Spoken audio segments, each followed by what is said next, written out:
কিছু। এই দেখো খুলে দেখাও। হ্যাঁ মানে এই দেখো আমার ওয়াটার বোতল। খেয়ে দেখো।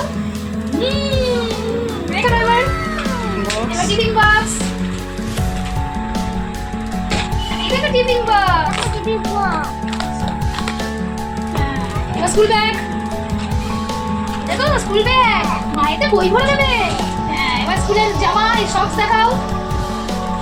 এই দেখো আমার সক্স। এবার স্কুলের জামাটা বের করো। প্রথম স্কুলে যাওয়ার দিনটি সবার জীবনেই খুব রোমাঞ্চকর। প্রথম স্কুল, ব্যাগ, বই খাতা, পেন্সিল সব মিলিয়ে একটা অন্যরকম অনুভূতি, যা আসলে ভাষায় প্রকাশ করা কঠিন। স্কুলে যাওয়ার আগের দিন থেকে মনে একটা উত্তেজনা ছিল। মনে পড়ে গেল আমার স্কুলে যাওয়ার স্মৃতি। আবার শুরু হলো আমার দ্বিতীয় ইনিংস, আমার স্কুল জীবনের অপর ধাপ। প্রথম দিন স্কুলে গেলে বাচ্চাগুলো কেমন কান্নাকাটি করে এই ভেবে একটু ভয় লাগছিল, তবে কিয়ান অনেকটা সাহসী।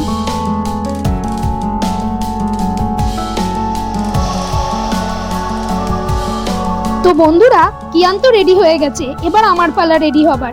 এখন ঘড়িতে 7:30 বাজে প্রায়, আর দেরি নয়, এবার কিন্তু স্কুলে দেরি হয়ে যাবে। এবার আমি রেডি হয়ে কিয়ানকে নিয়ে যাই। তার আগে কিয়ানের স্কুলের ব্যাগ আর ওয়াটার বোতলটা দিয়ে দিই। কিয়ান, এই নাও। তো বন্ধুরা, আমরা রেডি হয়ে গেছি। দেখো আমরা পুরো কমপ্লিট ড্রেস আপ করে রেডি। চলো, ওই দেখো কিয়ানের আরেকটা বন্ধু আমাদেরই ফ্ল্যাটে পেছনের দিকে থাকে, ওর থেকে একটু বড়। চলো, ওর সাথে আজকে থেকে তোমার স্কুল যাওয়া শুরু। গুটি গুটি পায়ে এগিয়ে চললাম স্কুলের দিকে। মনে পড়ে গেল আমার স্কুলের কথা। আমিও তো একদিন মায়ের হাত ধরে এইভাবে স্কুলে যাচ্ছিলাম, আর আজ আমি মা হয়ে গেলাম। আমি নিয়ে যাচ্ছি আমার সন্তানকে স্কুলে। ওই দেখো কিয়ান স্কুল যাবে বলে এগিয়ে চলেছে।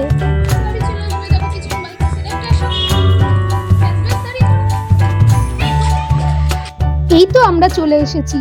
ওই যে এই রাস্তাটার শেষ প্রান্তে ওইদিকেই স্কুলটা। আমাদের বাড়ি থেকে বেশ কাছেই বলতে পারো, হাঁটা পথেই কিয়ানের স্কুলে পৌঁছানো যায়।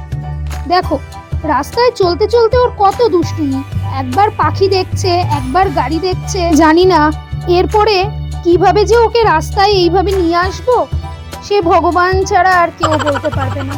যাই হোক, এই যে দেখো কিয়ানের স্কুল, আমরা পৌঁছে গেছি।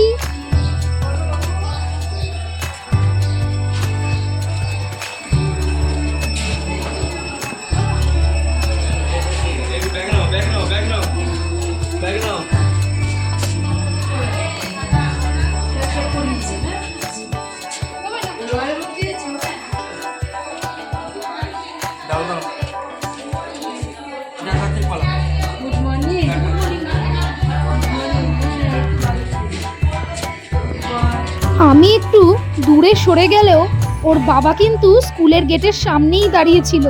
প্রথমবার ছেলেকে একা ছাড়ছে তো খুব মনটা খারাপ, তাই যতক্ষণ পারছে ক্যামেরা বন্দি করছে এই দৃশ্যগুলোকে। এবার রাস্তা প্রায় ফাঁকা হয়ে গেছে, স্কুলের গেট বন্ধ করে দেবে, তবে আমাদের বললেন একটু বাইরে অপেক্ষা করতে। প্রথম দিন তো, যদি কান্নাকাটি করে তবে আমার ভরসা আছে কিয়ানের ওপরে, ও খুব সাহসী, ও কাঁদবে না। তবুও ভয় পাচ্ছি, একটু অপেক্ষা করিই না। এই তো কিয়ান, প্রায় 1.5 ঘন্টা পর ছুটি হলো কিয়ানের। এখন বাড়ি নিয়ে যাওয়ার পালা।